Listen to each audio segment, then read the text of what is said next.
The state of the economy today is deeply worrying. The last quarter's GDP growth rate of 5% signals that we are in the midst of a prolonged slowdown. India has the potential to grow at a much faster rate, but all-round mismanagement by the Modi government has resulted in this slowdown.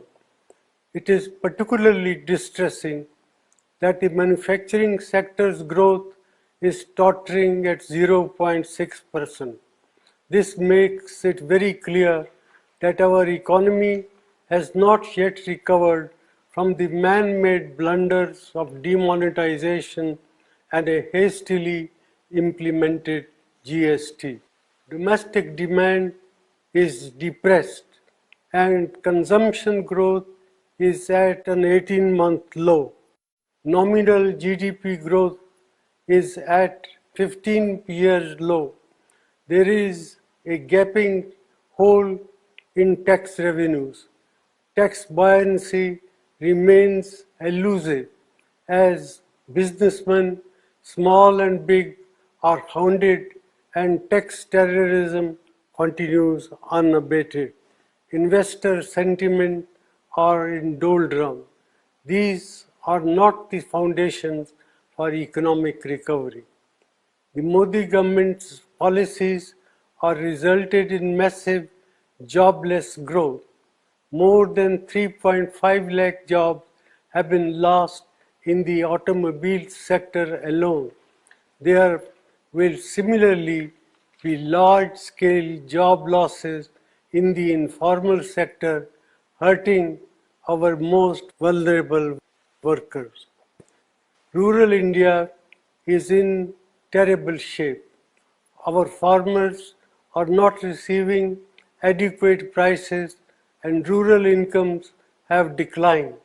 The low inflation rate that the Modi government likes to showcase comes at the cost of our farmers and their income by inflicting misery on over 50% of India's population. Institutions are under attack and their autonomy is being eroded. The resilience of the Reserve Bank will be tested after its record transfer of rupees 1.76 lakh crore to the government, which claims that it does not have a plan on what it will do with this windfall.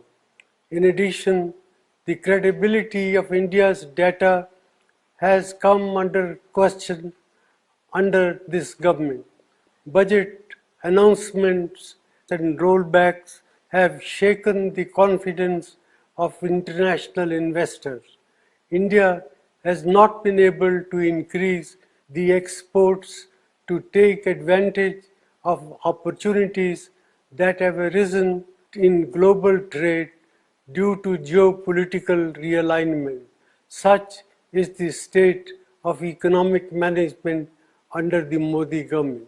Our youth, our farmers and our farm workers, entrepreneurs and the marginalized sections deserve better. India cannot afford to continue down this path. Therefore, I urge the government to put aside vendetta politics and reach out to all sane voices and thinking mind to steer our economy out of this man-made crisis.